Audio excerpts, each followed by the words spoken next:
Pessoal, boa noite. Eu só peço aí para que vocês, a partir de agora, desativem microfones aí, tá? Para não ficar os retornos, os delays aí e o reverb que dá na sala, certo? E aí, quando alguém quiser fazer alguma pergunta, aí ativa o microfone, pode me interromper aí, tá? E aí a gente vai tentando dar andamento, beleza? Então, a gente vai começar a nossa aula de hoje, né, falando sobre processamento paralelo, que é a taxonomia de Flynn. Mais especificamente tratando de acesso à memória e o processamento dentro da arquitetura paralela e distribuída, tá? As memórias que existem, como é que funciona o acesso, como é que funciona essa arquitetura, certo? Então vamos lá. Para entender e para a gente começar isso aí, a gente vai falar sobre alguns assuntos, né? Nós já falamos na nossa aula passada, sobre quais são os componentes principais aí que estão incluídos ou agregados dentro tanto da arquitetura quanto da ideia do paralelismo em si, né? Da programação paralela, né? E, e qual é o objetivo disso? Eu tirei dois exemplos principais aí que eu escolhi para a gente entender por que se existe hoje, por que a gente tem isso hoje, né? Essa ideia de que eu preciso ter esse processamento paralelo, eu preciso ter a ideia de distribuição desse processamento. Eu preciso ter essa ideia, obviamente, se eu vou ter processamento em memória distribuída, eu vou precisar de uma programação paralela. Para que isso, né? A gente tem hoje, né, grandes volumes de dados a serem processados. Vocês estão conseguindo visualizar o segundo slide? Está escrito motivação. Alguém Sim, pode ver aí? Beleza, então está passando normal o slide, né? tá. Beleza. Então eu estava vendo uma matéria, na verdade uma reportagem, né, aqui na internet mesmo, sobre como funciona o processo de previsão do tempo. Então eles colhem amostras, né, diárias, pelo menos 3 a 4 vezes por dia, né, sobre densidade, né, com medidores de temperatura, com câmeras, e essas informações elas são enviadas para serem tratadas por um dispositivo, que é um computador. Esse computador eles vão fazer cálculos de matemáticos, né, rebuscados, para trazer informações estatísticas sobre a previsão do tempo. Então, coleta as informações hoje e eles dão aí algumas informações que vão chegar a 5, 6, 7 dias posterior ao que eu estou coletando hoje. Então, se eu coleto a informação hoje, ele me dá algumas informações que vão 5 a 7 dias para frente. Então, eu vou inserir essas informações a um computador e essa informação, óbvio, não é colhida somente em um local, né? E esse computador, esse dispositivo vai fazer os cálculos. Agora, imagina, eu tenho várias regiões, várias cidades, eu tenho alguns poucos centros meteorológicos, né? Essas centrais, esses centros que fazem a coleta dessas informações para poder fazer previsão do tempo. Aí, então, imagina, se tratando de Brasil, todas as regiões, com todas essas diferenças, né? Eu coleto essas informações e vou para o computador. Esse computador vai fazer cálculo diferencial, entre outros cálculos aí rebuscados matemáticos, e vão trazer informações para mim. Sendo que ele não vai só tratar com informações inseridas de forma manual. Então, imagina, eu tenho fotos de satélite já que já vão ter um tipo de inserção de dado diferente, porque eu começo a tirar fotos, né, em lugares que tem mais densidade, menos densidade de nuvem, por exemplo. Eu começo a ter informações matemáticas de clima, na verdade de tempo, né, de temperatura, de clima também, né, nas suas regiões locais aí, e isso tudo vai ser levado em consideração dentro do cálculo para me dar uma previsão do tempo. Que a ideia é claro, como é estatístico, pode existir e existe uma taxa de erro. Agora, imagina o quanto eu preciso de poder de processamento para fazer tudo isso, sendo que eu tenho poucos centros, né, meteorológicos aí no Brasil. Então, se faz necessário, esse é um exemplo simples, né? Se faz necessário ter aí esses dispositivos, esses computadores com grande capacidade, tá? Além disso, né, grandes volumes de dados a serem processados, né? A ideia da matemática computacional. E aí entra a ideia, né, que a gente vai começar na sala de hoje falando de processamento paralelo e taxonomia de Flynn, sobre qual a necessidade, por que e como funciona esse meu processamento paralelo, tá? Qual o objetivo desse meu processamento? É reduzir o tempo total de execução, ou seja, eu tenho determinado determinado processo, né, determinada execução que precisa ser rodada, precisa de fato acontecer, precisa ser executada em um tempo, e eu consigo, através desse meu processamento paralelo, trazer essa minha redução. Com isso, né, com essa ideia de processamento paralelo, eu tenho algumas vantagens. Além dessa redução, né, eu tenho uma tolerância maior a falhas. Por quê? Eu tenho vários dispositivos que vão prover esse meu processamento, eles estão interligados, e se um deles falhar, dependendo, é claro, de como aquilo está organizado, como está a arquitetura, como está a configuração desses meus dispositivos, eu consigo fazer com que um dispositivo assuma a função do outro e tudo mais, e eu tenho uma maior certeza também dos cálculos que vão ser executados. Eu tenho maior certeza de que o resultado vai ser me dado de forma correta. E, é claro, eu tenho o aproveitamento desses meus recursos, né? De todos esses recursos que vão estar disponíveis, executando esses múltiplos processos dentro da minha aplicação. Aí entra um outro assunto que é interessante e a gente precisa entender, é sobre os serviços que são disponibilizados dentro desse processo todo. Porque, veja bem, a gente tem, se a gente for separar, se a gente for pensar em como funciona o acesso, né, porque a gente está falando de processamento distribuído, né, processamento paralelo. E é óbvio que não tem como eu, em redes locais, criar infraestrutura para prover esse meu processamento. Imagina se cada empresa que precisa de um serviço de processamento, seja lá qual for, de vídeo, ou seja lá qual for ele, tiver que criar uma infraestrutura local como os centros, por exemplo, que vão fazer a leitura de tempo, ou essas leituras para verificar a previsão do tempo. Então, não há como pequenas empresas, ou até mesmo empresas médias, criarem estruturas de redes ou de dispositivos que consigam ter esse processamento paralelo. Devido, é claro, o investimento que vai ser alto, né? Toda a infraestrutura e, é óbvio, toda a parte técnica exige isso. A gente tem, para a gente entender, até mesmo localmente, né, na nossa casa, na tua casa aí que tu deve estar assistindo com acesso à internet, os serviços que podem ser oferecidos para ti. Imagina, a gente tem aí os serviços básicos, que é de troca de dados, né? Essa visualização que tu está tendo aqui de vídeo, por exemplo, a tua ligação que tu pode fazer por chamada, pela rede e tudo mais. Tudo isso hoje em uma única estrutura, em uma única infraestrutura, né? Que é a infraestrutura de rede. Tá. Para eu conseguir esse meu processamento paralelo, localmente, eu conseguir enquanto usuário, tu conseguir enquanto usuário, as empresas, né, de pequeno e médio porte, ou até mesmo as de grande, conseguirem enquanto usuário, elas vão precisar se utilizar dessa infraestrutura, sendo que não necessariamente elas precisam criar também essa infraestrutura. Aí entra o que a gente conhece hoje como sendo as redes NGN, né, ou as redes de nova geração, que elas vão fazer essa interligação, né, vão tornar possível esse meu processamento paralelo através dessa interligação através da rede de computadores. Tá? Então, para a gente visualizar o slide, aí nos últimos anos houve um aumento acentuado nos serviços de tráfego de dados em comparação com o serviço de voz, como está acontecendo aqui agora, por exemplo. Então, as operadoras de telecomunicação buscaram nesses serviços novas oportunidades de receita, né, lucro, e passaram a investir nessa rede de dados e pacote. Tá?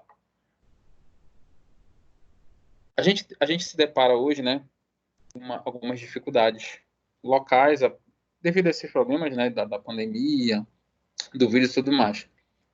A gente vê mensagens correntes que a gente não sabe de qual natureza ou qual a veracidade, né, das mensagens, mas a gente viu uma recente que falava sobre não enviar dados ou não enviar vídeos porque estava sobrecarregando. Não sei se vocês chegaram a ver uma dessas mensagens correndo no WhatsApp. Eu acho até que eu vi no grupo de vocês, né, ou dos representantes da turma de vocês.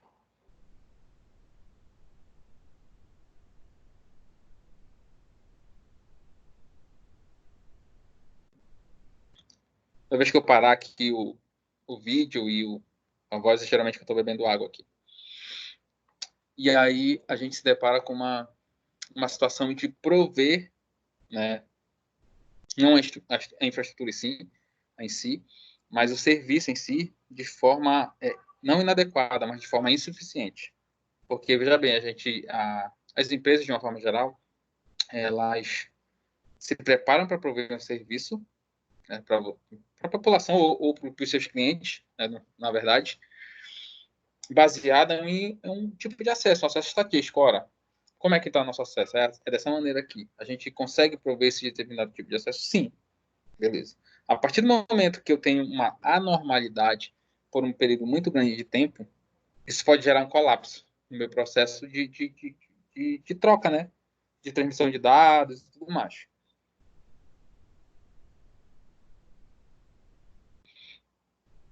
Por que eu estou falando isso? A gente tem hoje, né, uma indicação para não sair de casa, uma indicação para não estar se deslocando, não estar se reunindo e tudo mais, devido às questões do vírus. E é óbvio, se eu fico muito mais tempo em casa, se você fica muito mais tempo em casa e tem acesso à internet, a gente vai estar utilizando isso e serviços que nos é oferecido. E tudo hoje demanda muita largura de banda, muito acesso, né? A gente tem jogos aí, então acesso a servidores, os serviços de streaming, acesso a vídeos, vídeo no YouTube, Netflix, filme, chamadas de vídeo, esses serviços que a gente está fazendo aqui também, que demanda uma largura de banda e uma quantidade de acesso de dados alta, tudo isso acaba por sobrecarregar uma estrutura que já existe e está preparada para servir a gente. Por que eu estou falando isso? Vamos entender mais uns conceitos aí para a gente chegar nas redes de nova geração e entender como funciona isso. Como essa rede consegue nos prover e mais as dificuldades disso, sendo que não é somente essa interligação. Existem outros serviços que vão estar sendo oferecidos que vão utilizar a mesma infraestrutura que a gente utiliza ou que se é utilizada para essa computação distribuída, né? Esse processamento distribuído e esse processamento paralelo, tá? Então, para a gente entender aí, a gente vai entender dois conceitos diferentes, que é de comutação, tá? Tem comutação por pacote, comutação por circuito. Primeiro, comutação por circuito. Mas vamos entender primeiro o que é comutação, tá? Não é computação, é comutação, que vem de comutadores. São dispositivos, tá, que permitem a interligação de dispositivos finais através de dispositivos intermediários. Eu tenho uma rede, eu tenho dois dispositivos finais, por exemplo, tá? E eu consigo prover comunicação entre esses dois através de dispositivos intermediários, que vão ser os comutadores. Esses comutadores, que são dispositivos intermediários, que vão estar interligando, podem ser, por exemplo, roteadores, que vão traçar rota, ou switches, né? Aqueles dispositivos que vão fazer interligação de rede. A gente vai ver depois no desenho aqui, tá? A gente tem dois tipos de comutação. A primeira é comutação por circuito, tá? Vamos entender aqui o conceito, eu vou dar uma lida e depois eu tento explicar melhor para vocês. A comutação de circuito em rede de telecomunicação é um tipo de alocação de recursos para a transferência de informação, de dados, né, que se caracteriza pela utilização permanente desse recurso durante toda a transmissão. É uma técnica apropriada para sistemas de comunicação que apresenta um tráfego constante. Exemplo aí a gente tem voz, necessitando de uma conexão dedicada para a transferência de informação contínua. Então eu vou pegar os termos que eu li aqui para ti, tá? Explicar cada um desses termos e aí tentar fazer uma síntese de tudo isso aí para a gente entender melhor o que seria a comutação por circuito. Então vamos lá. No processo de comunicação eu vou ter emissor e receptor, é claro, né? Eu vou ter meus nós intermediários, já que eu estou falando de uma rede comutada, para que esse dado que eu vou enviar, a mensagem que eu vou enviar, chegue daquele dispositivo que está enviando até aquele dispositivo que está recebendo. Eu posso ter vários caminhos. É assim que funciona, né? Então imagina se eu estou conversando contigo aqui, então isso que eu estou enviando para ti é um pacote, é uma mensagem, e está chegando até a tua residência. E é claro que eu posso ter vários caminhos para chegar até aí. Assim como está assistindo aqui, uma pessoa que estivesse lá no sul do Brasil, por exemplo, também poderia assistir da mesma maneira. E é claro, da mesma maneira, para ela, eu teria vários caminhos para chegar. Alguns serviços, tá? Eles convivem melhor com perda desses pacotinhos que eu estou enviando, né? Então eu pego a minha mensagem aqui, divido em pedaços menores e envio para lá. Esses pedaços menores, eles podem se perder pelo caminho aí. Por perda mesmo de pacote, por colisão, né? Enfim, perda de tempo. Alguns serviços convivem melhor com essa perda. Outros não. Alguns serviços como vídeo, por exemplo, como essa, ela convive bem com essa perda. Então eu pego esse meu vídeo aqui, divido em pedaços menores e envio para ti. Se algum desses pedaços menores não chegar, ainda assim eu consigo prover comunicação contigo. A gente consegue ter comunicação e enviar aquilo, que eu receber aquilo, na verdade, que eu enviei para ti. Outros, como o documento, por exemplo, não convivem muito bem com essa perda desses pedaços dessa mensagem. Então, se eu enviar um arquivo em PDF para ti, e parte desse arquivo se perder, esse arquivo vai ficar ilegível, para a gente entender a diferença. Então, tem serviços que convivem com perda e outros com não tanto. Então, tem serviços também que eles necessitam de um tempo limite de resposta. Então, eu envio alguma coisa para ti e tem que ter um tempo limite, ou seja, mais rápido. Tem que chegar mais rápido para ti. E existe um paralelo. Geralmente, os serviços que eles convivem bem com demora, com tempo, né, eles não convivem bem com perda de pacote. E o contrário também é válido, né? Os que convivem bem com perda de pacote, eles não convivem tão bem assim com velocidade. Então, sempre vai ter serviços que vão conviver melhor com uma coisa e serviços que vão conviver melhor com outra, né? Para que sejam implementados de fato. E aí a gente tem essa comutação por circuito, que é o quê? A hora que eu estabeleço comunicação inicial para enviar uma mensagem de emissor até receptor, eu estabeleço um link de comunicação. Não somente estabeleço, mas eu aloco, eu separo para mim esse link de comunicação. Seja ele de forma física, seja ele de forma virtual. Na comutação por circuito, eu estou fazendo isso de forma virtual. Eu aloco um pedaço desse meu canal de comunicação em cada dispositivo. Eu vou enviar daqui para lá, para Curitiba, lá para o sul, para São Paulo, alguma coisa assim. Então, eu vou alocar cada ponto do meu roteador que vai chegar até lá, vários roteadores, vários caminhos que eu vou chegar até lá, e aloco um pedaço desse meu canal. Esse canal fica separado para mim. Então, todos os pedaços da mensagem que eu vou enviar para lá vai passar por esse caminho, vai passar por esse canal. E esse canal ele fica dedicado para mim. Então, olha lá, vamos lá. Alocação de recursos para transferência. Vocês conseguem visualizar o mouse rodando aqui? Dá para ver o ponteiro do mouse? Sim. Alguém pode responder? Sim, Beleza. sim, dá para ver. Beleza. Então, tipo de alocação de recursos para transferência de informação que se caracteriza pela utilização permanente desse recurso durante toda a transmissão. Ou seja, eu aloco para mim esse meu canal. Então, todos os roteadores do início, ou switches, ou que for sendo utilizado de nó, de infraestrutura, desde a origem até o destino, desde o emissor até o receptor, vai ficar de forma permanente alocada para mim. Aí tu vai dizer, professor, mas eu não vou monopolizar? Vai monopolizar. Mas como eu te disse, alguns serviços não convivem bem com perda. E quando não convive bem com perda, o que eu faço? Utilizo a comutação por circuito. Que aí eu faço o quê? Eu estabeleci um caminho único, que eu vou de emissor até receptor, e eu tenho uma garantia maior, não é 100%, é óbvio, porque eu posso ter um dispositivo que vai falhar ali, entre outras questões como interferência e tudo mais. Mas eu tenho um link de comunicação que ele é dedicado, um caminho que ele é dedicado. Seria mais ou menos assim. Eu dizer assim, olha, eu reúno todos os alunos lá na FAM, por exemplo, e digo, a gente vai lá para minha casa agora. Mas todo mundo vai pelo mesmo caminho. Essa é a ideia da comutação por circuito. E mais, eu digo, essa rua que a gente está indo está dedicada só para mim. Está separada só para nossa transmissão. Está separada só para a gente andar. Então, a possibilidade, por exemplo, de ter colisão, ela é muito menor. Dos pacotes se perderem, também é muito menor. Então, essa técnica é apropriada para a comunicação, que apresenta um tráfego constante, né? Então, o tempo todo. Exemplo, voz, necessitando de uma conexão dedicada para a transferência de informações contínuas. Então, se tu faz uma ligação de telefone hoje, qual é a computação que tu usa? Computação por circuito. Mas a gente utiliza a mesma estrutura que eu estou ligando para outra pessoa. Tu também vai estar usando, ligando para outra pessoa. Imagina, eu estou fazendo uma ligação eu para minha mãe e tu faz tu para tua mãe. A gente está utilizando a mesma infraestrutura? Sim. Mas eu estou utilizando canais, subcanais, pedaços diferentes. E aí eu estou colocando para isso. Por isso que eu tenho alguns problemas em relação a fazer ligação em época de Natal, por exemplo, em datas comemorativas que são nacionais, porque eu acabo sobrecarregando esses canais que eles são, obviamente, limitados, baseados, né, na nossa taxa de utilização, quantidade de pessoas que têm telefone. Deu para entender aí? Aí aqui seria a explicação, né? Depois vocês conseguem visualizar aí, né? Mas para a gente finalizar essa parte de computação por circuito, a gente tem 3 etapas básicas, que seria o estabelecimento do circuito, né? Eu crio o link, né? Estabeleço uma comunicação emissor-receptor, crio o link de comunicação, faço a conversação, né? Que seria a troca dessa mensagem, e depois eu desconecto. Eu tenho que liberar esse circuito. Enquanto eu não liberar esse circuito de comunicação, outros dispositivos não podem utilizar ele.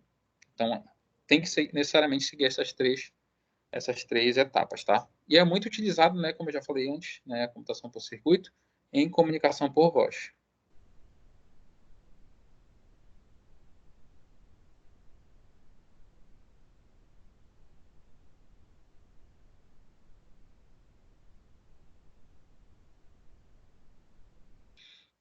Aqui, olha, para a gente entender aqui uma computação por circuito, uma imagenzinha, o telefone, a ligação física, eu estabeleci, olha, eu tenho vários caminhos para seguir aqui, ó. Posso usar um desses três, ou um desses três, ou um desses três, mas eu, antes de prover, de fato, de prover, não. Antes de começar a conversação, eu estabeleço antes eu aloco esse meu canal para essa transferência, para essa comunicação. E aí eu tenho uma outra, ou uma segunda, ou um segundo tipo de comutação, que é chamado de comutação por pacote. Nós vimos aí comutação por circuito. Isso aqui é a ideia de computação por pacote. Para resumir aqui a computação por circuito, eu crio um circuito virtual dedicado, único, para estabelecer essa conversação. Sendo que todos os pacotinhos, toda a mensagem vai ser enviada pelo mesmo caminho. E enquanto eu tiver tendo a conversação, essa comunicação, esse link ele fica dedicado ainda para essa comunicação. Só libera depois que acaba o processo todo. Na computação por pacote, eu continuo com a ideia de conversação, né? Eu antes vou estabelecer uma comunicação, eu emissor e receptor e faço uma conversa, olha, eu quero enviar alguma coisa, eu consigo chegar até aí? Aí uma resposta aqui sim. Só que a ideia aqui agora não é mais tanto a garantia de que tudo vai chegar. A ideia aqui é a velocidade. Então, imagina se a gente utilizar a mesma ideia, né? De reunir todos os alunos da fama e vir aqui para minha casa. Se a gente for escolher todo mundo para vir pelo mesmo caminho, se fosse todo mundo de carro, né? Cada um, por exemplo, em um carro.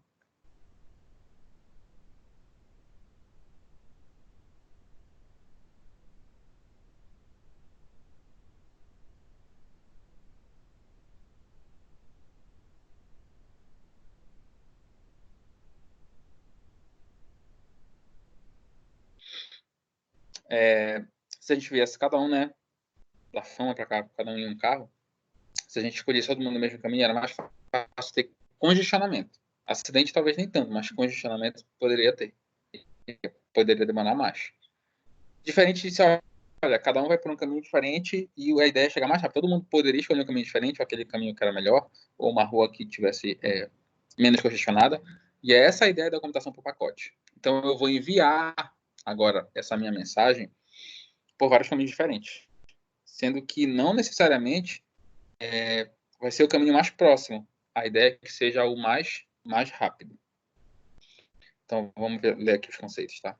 No contexto de rede de computadores, a computação por pacote é um paradigma de comunicação de dados em que pacotes, né, são individualmente encaminhados entre nós da rede através de ligações de dados, tipicamente compartilhada por outros, que é uma coisa que é importante. Agora não tem mais os links que são dedicados. Agora é compartilhado, todo mundo pode utilizar. Esse modelo contrasta com o rival, que é o de computação por circuito, que estabelece uma ligação virtual entre os nós de uso dedicado para a transmissão. Aqui, eu não tenho mais um canal alocado só para mim. Eu não tenho mais um canal dedicado. Todo mundo pode utilizar. E mais, cada mensagem pode ir, não quer dizer que vá, mas cada pedaço dessa mensagem pode ir por um caminho diferente. A ideia é que eles cheguem de forma mais rápida. Então, aqui, olha, uma imagem para a gente entender isso, que não seria a computação por pacote. Eu tenho os números aqui, tá? Desses meus pacotinhos, que vão sendo enviados da origem até o destino, e todos eles podem ir por caminhos diferentes. Aí vai dizer, professor, mas o que vai dizer para mim? Por que em dado momento uma mensagem vai por um caminho e depois de milissegundos um pedaço dessa mensagem pode ir por outro? Porque tem variações, né, que podem estar influenciando nesse meu envio. Os dispositivos podem estar, os roteadores, por exemplo, podem estar mais sobrecarregados. Eu posso ter um problema mesmo físico no equipamento, o equipamento para de funcionar naquele dado momento, e aí faz uma leitura daquilo e ele vai por outro, para poder escolher o maior caminho. Então, são vários fatores que acabam influenciando, tá, na escolha desse meu caminho na comutação por pacote. Aí pode ter outra pergunta. E quem define isso? Quem é que escolhe esse caminho? É a configuração de todos esses dispositivos intermediários. Lembra que a gente está falando de redes comutadas, tá? Origem e destino se comunicando através desses dispositivos aqui, ó, em cinza, bolinha cinza, esses dispositivos intermediários. Quem define o caminho não é nem origem e nem destino, são os dispositivos intermediários. Então, esse cara aqui vai perguntar para isso, que vai perguntar para isso, que vai perguntar para isso, que vai perguntar para isso. Eles vão conversar entre si para escolher qual é o melhor caminho. E essa tabela, que a gente chama de tabela de roteamento, ela vai ser sendo atualizada de tempos em tempos, dependendo do protocolo de roteamento, é claro. Existem vários protocolos aí. E aí essa atualização é que vai dizendo qual vai ser o melhor caminho. Aí, quem é que escolhe os protocolos? Aí são os usuários que vão fazer as configurações, que tem que estar muito bem organizada, né? Essa configuração de rota para escolher esse melhor caminho. Então, comparação aí das duas redes, tá? A rede de voz comutada, que utiliza, né, a ideia de circuito virtual, né, de computação por circuito. Então, eu tenho uma rede estabelecida com comprovada confiabilidade, mais confiável. Eu tenho um quality of service, né, uma qualidade de serviço maior. Eu tenho os limites ali mais seguros, vamos dizer assim, de envio. Não quer dizer que seja melhor, tá? Mas para esse serviço específico é melhor. Eu tenho uma inteligência centralizada, eu consigo gerenciar melhor esses meus recursos aí, tá bom?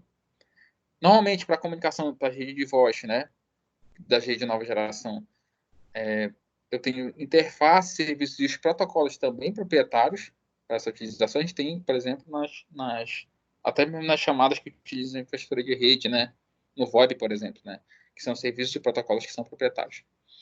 E, é claro, eu tenho alto custo de banda. Por quê?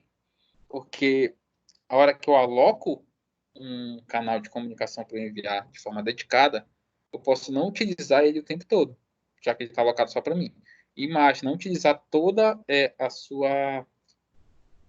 o seu possibilidade de prover desempenho, né? A sua capacidade de desempenho sendo utilizado no máximo. Então, eu acabo subutilizando esse meu canal de comunicação.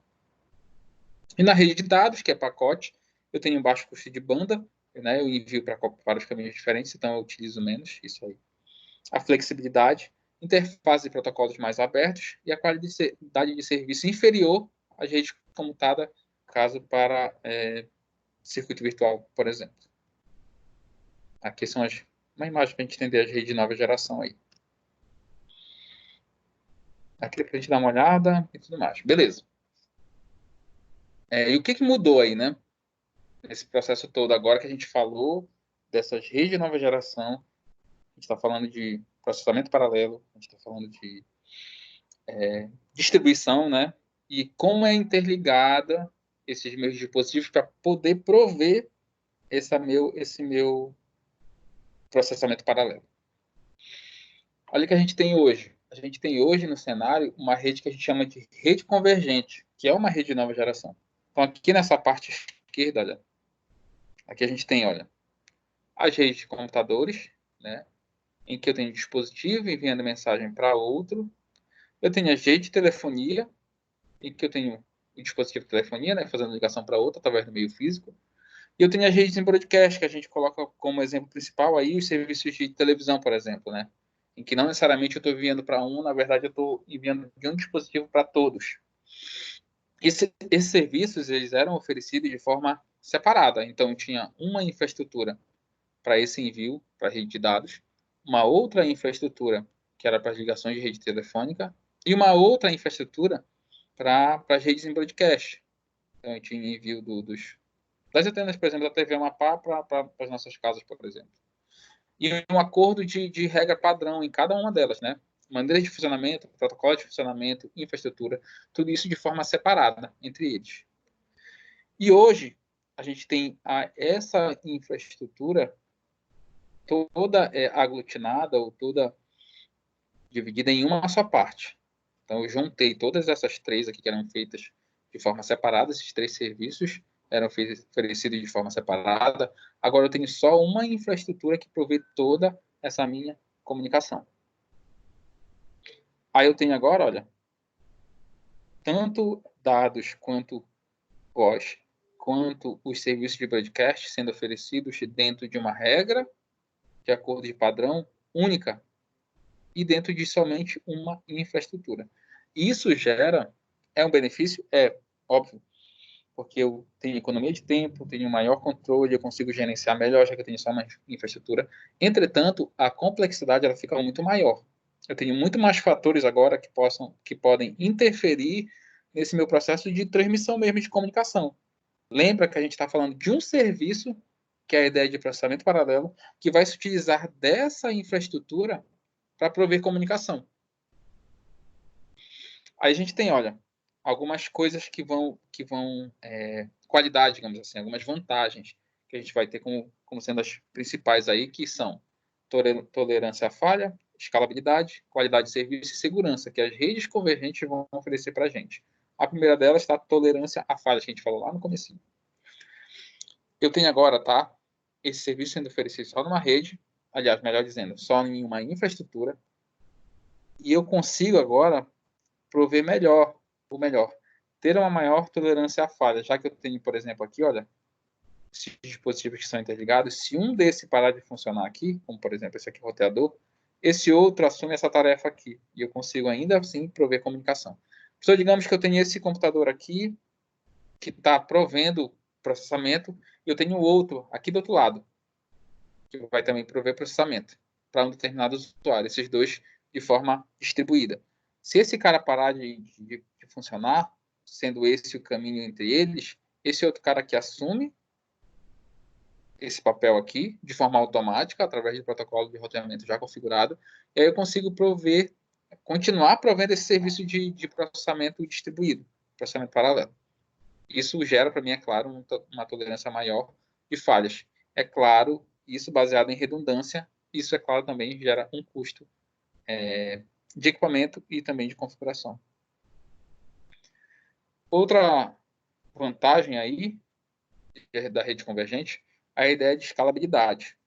Então, eu consigo ter um aumento aí, olha, dos meus dispositivos de forma organizada, já que a ideia da rede convergente ela é baseada em cabeamento estruturado, né? Eu sigo normas de construção, de questões elétricas, de dispositivos, de normatização, para poder prover essa comunicação. Então, isso para mim, quando eu for aumentar essa rede, eu quero inserir mais dispositivos para processamento, eu quero inserir mais dispositivos na minha rede.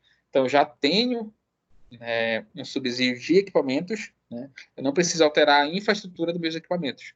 Posso até comprar mais, mas eu não preciso alterar toda a estrutura da minha rede. E a qualidade de serviço. Eu tenho agora, tá? Eu conheço os equipamentos que tem na minha rede, tá? Elas provêm todos os serviços são providos por essa infraestrutura. Eu consigo ter uma leitura de quais são os limites aceitáveis para cada um dos serviços que vão ser oferecidos. São dados, voz e serviço de broadcast. Então, eu consigo ter os meus limites para esses serviços, para páginas web, para serviços de streaming, ou seja lá para que for, já que eu tenho já essa infraestrutura organizada e gerenciada. Aí eu consigo ter limites aceitáveis de quality of service, né, qualidade de serviço, que sejam, que possam não prejudicar as transmissões ou o serviço que está sendo oferecido.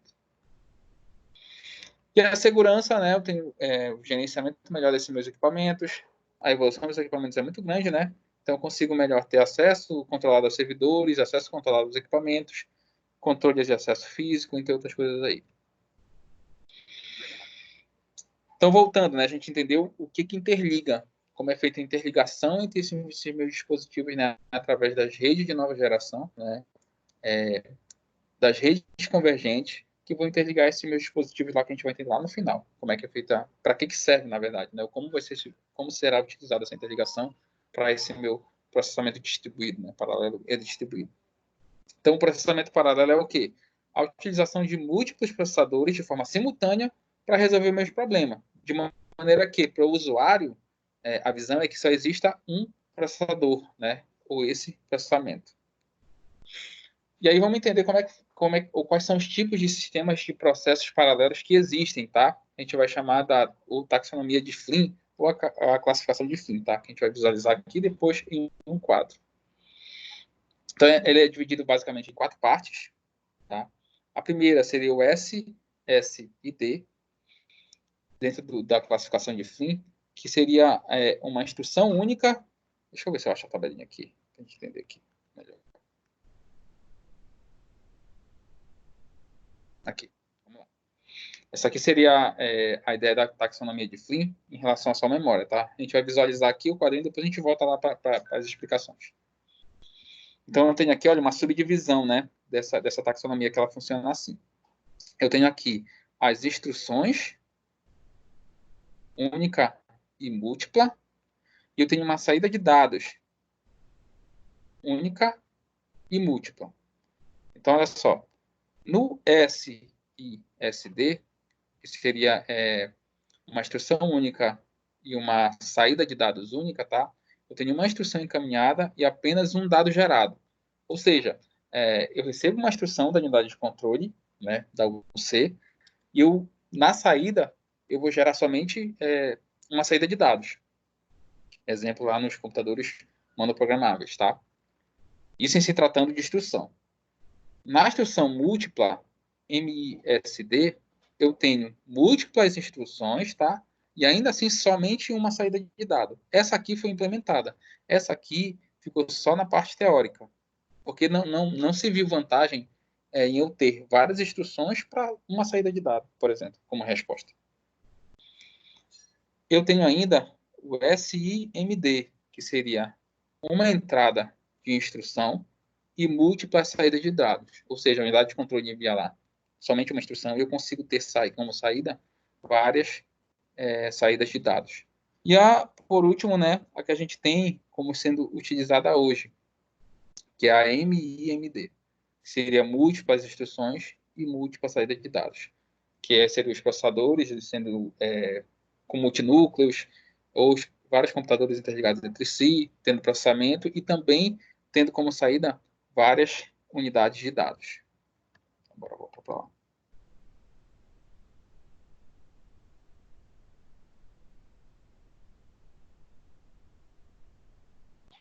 Aqui,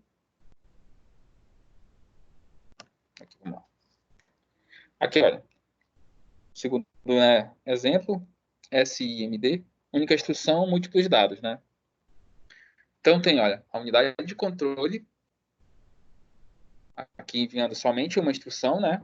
Eu tenho a possibilidade de saída de múltiplos dados. Então é o equivalente ao paralelismo de dados, onde uma única e simples instrução é executada de forma paralela, utilizando vários dados de forma síncrona, em que se executa um único programa ao mesmo tempo. Então eu consigo, por exemplo, ter, através de só uma instrução, né, vários dados sendo executados, né, e várias respostas para esses dados, ainda só com uma instrução. Aí tem um exemplo aqui, né, de um computador antigo. Aí esse aqui seria múltiplas instruções e um único dado. Uma sequência de dados é transmitida para um conjunto de processadores, onde cada um executa uma sequência de instruções diferentes. Não é implementada comercialmente, né? Não foi executada por razões óbvias, né? Não tem o porquê ter várias instruções, se a ideia é para ter maior desempenho, e no final só tem uma saída de dados, e acabou que não existe nenhum dispositivo que foi de fato implementado com essa arquitetura. Aí eu tenho o MIMD, que são múltiplas instruções e múltiplos dados. Então, um conjunto de processadores que executam sequências de instruções diferentes, simultaneamente e em diferentes conjuntos de dados. Olha lá, eu tenho instruções diferentes aqui, olha. Podem ser várias instruções. E saídas de dados também de forma simultânea. Várias saídas de dados aí, que é o que a gente tem hoje. E aí eu tenho, olha, o MIMD pode ser dividido de acordo com o método de comunicação entre os processadores e a memória em compartilhamento ou de forma distribuída. Então, a memória compartilhada. Nessa classe inclui-se todas as máquinas com múltiplos processadores, máquinas com múltiplos processadores, que compartilham um espaço de endereço de memória comum, aquele espaço de endereçamento que a gente tem, que a gente visualizou na aula passada, alguma coisa sobre sistemas operacionais. Quais são as vantagens de eu ter essa memória compartilhada? Lembra, essa ideia de memória compartilhada, até eu tenho, exemplo, 2 processadores, tá? Utilizando o mesmo barramento e eles vão estar compartilhando essa minha memória aqui. Só para a gente relembrar aí os conceitos de sistema operacional, tá? Processador 1, processador 2, barramento, eles compartilhando a mesma memória. Vantagem, compartilhamento de dados entre os processos torna-se mais rápido, porque, de fato, ele é físico e local, né? Eu tenho um barramento interligando os dois utilizando a mesma memória. Desvantagem, são mais caros, né? Porque esse barramento precisa acompanhar essa velocidade. A própria estrutura, né? Em se tratando de placa-mãe, precisa aceitar que sejam conectados vários processadores, né? Integrados ao mesmo tempo e também esse funcionamento. Existe uma limitação física para a quantidade de processos, que vai estar diretamente relacionada à quantidade de processadores que eles vão estar, e as utilizações de técnicas de sincronização para leitura e gravação de dados. Então, o sistema também ele tem que conseguir ler, isso é operacional, né? Tem que conseguir ler essa quantidade de processadores aí físicos. Isso a gente está falando de memória compartilhada. A memória distribuída inclui-se máquinas formadas por várias unidades processadoras, cada uma com sua própria memória.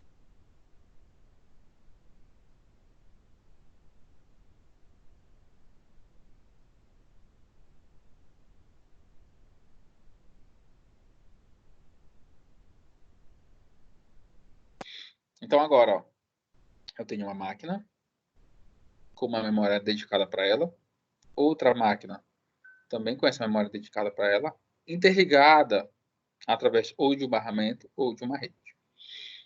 E aí eu tenho, óbvio, se eu tenho essa distância agora, a programação ela fica mais complexa.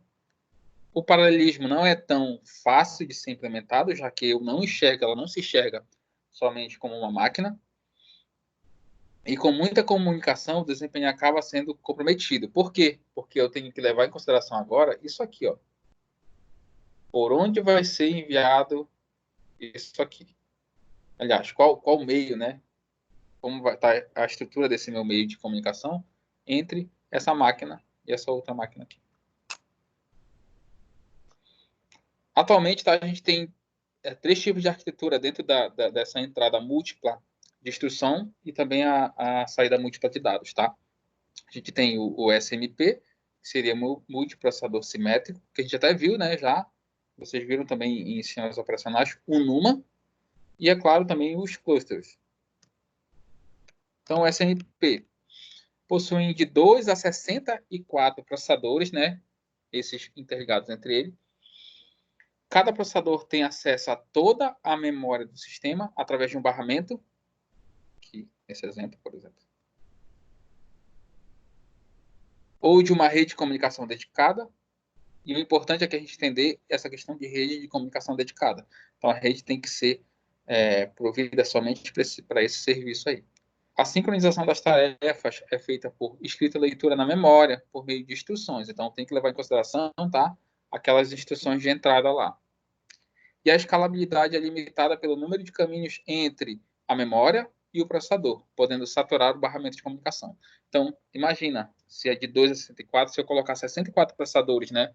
Entenda esses 64 processadores como, inclusive, podendo ser 64 computadores interligados através da rede.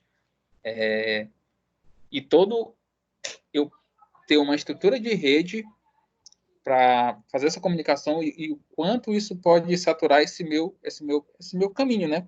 Esse meu canal de comunicação. E se for um barramento, mais ainda.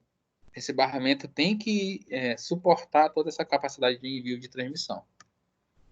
Aí esse aqui é um exemplo, tá? Só para a gente entender, né, a ideia de um SMP. E o NUMA, que seria um acesso não uniforme à memória. Aqui no SMP, tá, eu tenho um acesso de forma uniformizada, vamos dizer assim, tá? É organizado, tenho pedaços de memória dessa minha memória, já que a memória é compartilhada, tenho pedaços dessa minha memória, que ela é separada para cada um desses meus processadores ou computadores. Aí NUMA, que seria o acesso não uniforme à memória. A memória utilizada é distribuída, construída com vários módulos que são associados a cada um processador. O espaço de endereçamento agora é único. Os processadores a gente vai chamar de nós aí, tá? Ou são organizados em nós. Esses nós, tu entende não só como processadores, mas eles entram como característica de serem como é que eu vou dizer para vocês? Um ponto na rede, digamos assim. Então, eles começam a a ser entendidos como um pedaço da rede. Então, um switch é um nó na rede, um roteador é um nó na rede, um servidor é um nó na rede. Então, cada um desses processador, ele fica sendo reconhecido como sendo um nó na rede. Cada nó possui um ou mais processadores, né? O que é interessante agora, porque eu tenho os processadores são organizados em nós e cada nó desse pode ter um ou mais processadores, o que pode aumentar o meu desempenho. E cada um desses tem a sua própria memória cache com os níveis, né, que possam existir e alguma memória principal conectada por um barramento ou outro sistema de interconexão. Tem agora, então, a memória dedicada para cada um desses meus pontos, o que, é claro, vai aumentar o meu desempenho. E, por último, eu tenho os clusters, né, que são agregados de computadores. São vários computadores, de fato, interligados. Quando se utiliza dois ou mais computadores em conjunto para se resolver um problema. O cluster que tem como significado em inglês de agrupamento. Os nós são geralmente conectados através de uma porta de entrada e saída de alto desempenho. E atualmente são utilizados como sistemas gerenciadores de banco de dados, com servidores web e, também para processamento paralelo. Tá? Esse aqui é um exemplo de cluster caseiro. Não sei se vocês já tinham visto, tá? E esse aqui eu achei bastante interessante, que foi a Força Aérea Americana, que eles compraram mais de 2.000 PlayStation 3. PS3 mesmo, né? Esse PlayStation 3. A gente já viu, né? Vocês já viram que o conceito de computador hoje, né? Dispositivo de entrada, processamento, armazenamento e dispositivo de saída. Não nessa ordem, né? Mas aí da arquitetura de von Neumann lá. Esse aqui, a Força Aérea Americana comprou 2.200, se não me engano, um pouco mais de 2.000 PlayStation 3, né? Usados e tal, velhinhos. E eles fizeram um cluster de interligação de todos esses PlayStation 3 aqui, ó. E fizeram um cluster, né, um supercomputador, que chamaram de Condor Cluster, né, para fazerem as suas leituras e o seu processamento paralelo distribuído lá. Então, qualquer dispositivo desse dá para a gente fazer. Aí vamos aqui visualizar para a gente finalizar a parte da taxonomia de Flynn, agora nessa tabela. Só que a gente já visualizou, vamos nessa aqui para a gente entender agora aqui. Deixa eu arredar para cá aqui o meu... Tá? Dá. Espera aí.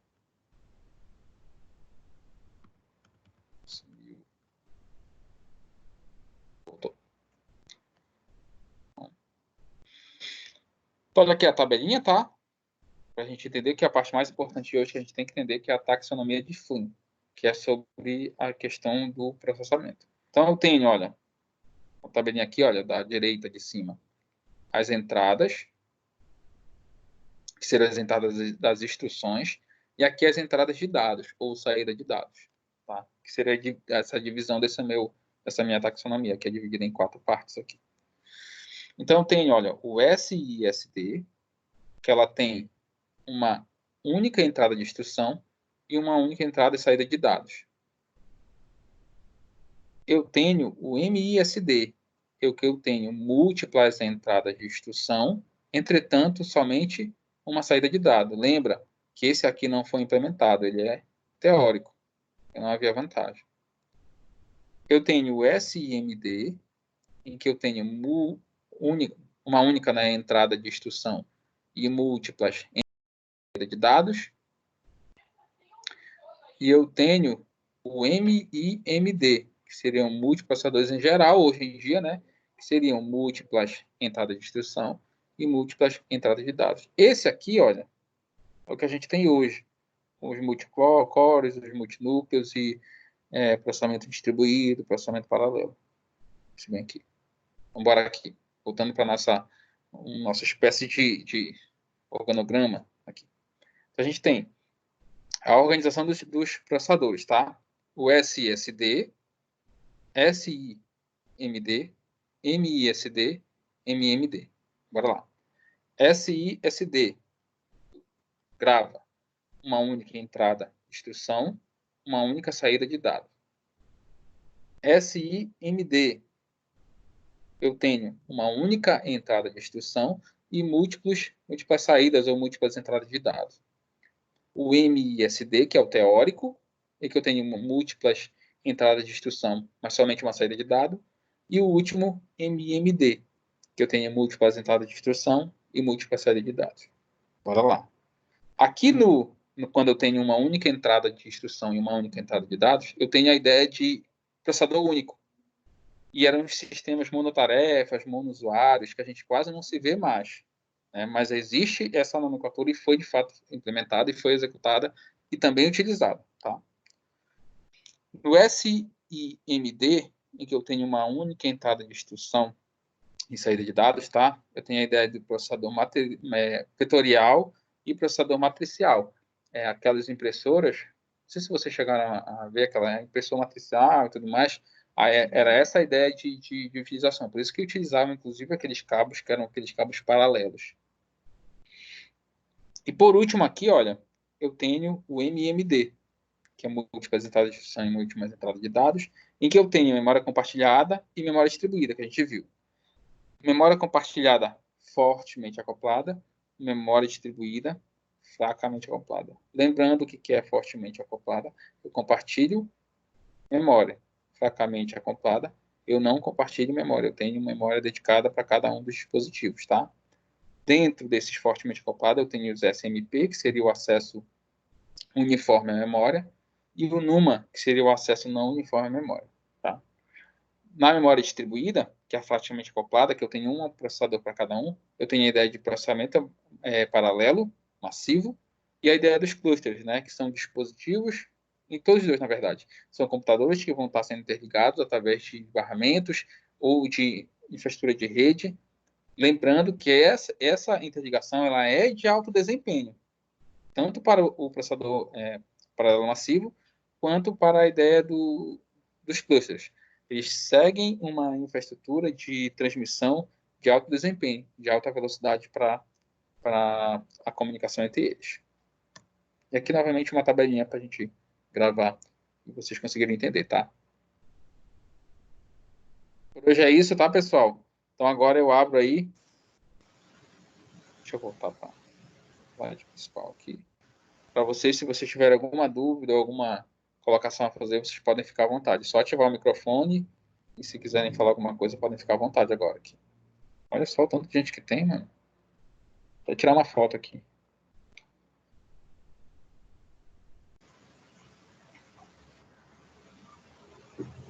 Cara, comentar o quê? Tô tranquilo. Beleza.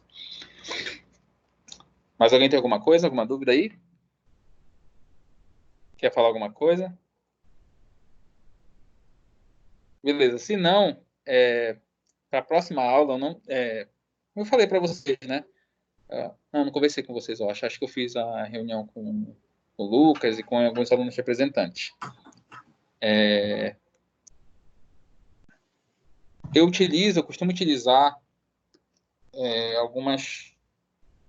o computador mesmo, né? Para fazer, então, geralmente as aulas que tem questões práticas, eu faço um passo a passo na própria aula e o aluno vai seguindo. Mas eu sei que ninguém tem computador, a maioria, na verdade, né? Talvez alguns de vocês tenham computador e consigam acompanhar e alguns não tenham. Que é como eu vou fazer na próxima aula. Então, na próxima aula, eu vou fazer aqui, vou demonstrar. Eu já vi que dá, né, para fazer. Dá para mostrar minha área de trabalho e qualquer tipo de programa que eu quiser utilizar, eu consigo mostrar para vocês aqui. Então, a gente vai montar um cluster virtual, tá? Através de máquina virtual. Então, eu vou fazer aqui na aula e vocês podem ir perguntando, eu vou fazendo com vocês aqui. Aí, como vai ficar salva, quem tiver computador já usa junto, né? Pode assistir a aula no celular e vai no computador fazendo junto, já que vai ser em tempo real aqui, vai ser um pouquinho mais longo para fazer também. E aí tu pode fazendo junto. Se não tiver computador, vai ficar gravado lá no AVA essa aula, né? Vou jogar para o YouTube e depois vai ficar gravado lá no AVA, então tu consegue acessar. Então, quando tiver acesso ao computador, tu consegue fazer, tá? Então já fica aí, eu posso até depois enviar no grupo quais são os softwares que vão ser utilizados, que tu precisa instalar para quem quiser acompanhar a aula fazendo ao mesmo tempo, né? Eu quero fazer no meu computador junto contigo aí, Danilo. Beleza. A execução. Então, eu já mando para vocês. Então, na próxima aula, a gente já vai montar esse cluster virtual, tá? Vai ser um cluster com 2 máquinas, porque senão não roda aqui, inclusive na minha máquina, tá? Para a gente já ter ideia de como aumenta o desempenho. A gente vai utilizar uma ferramenta para verificação de capacidade de processamento. um desses leitores mesmo, né, de capacidade de frequência e tudo mais, para a gente visualizar o quanto que aumenta o desempenho utilizando essa ideia de processamento paralelo, né? Nesse caso distribuído, que vai ser de cluster virtual. Beleza? Belezita. Beleza. Então, por hoje é isso, tá, pessoal? Vou estar colocando essa aula no encontro 7. Vou colocar hoje no encontro 7. E quem quiser rever alguma coisa e tudo mais, eu vou também disponibilizar o slide lá. Quem quiser depois com calma, dá uma pesquisada mais profunda aí, fica à vontade. Certo? Tranquilo. Tranquilo. Beleza. Valeu, professor. Boa noite. Valeu, professor. Boa noite. Boa noite. Falou. Tudo certo. Falou. Tchau. Falou, professor.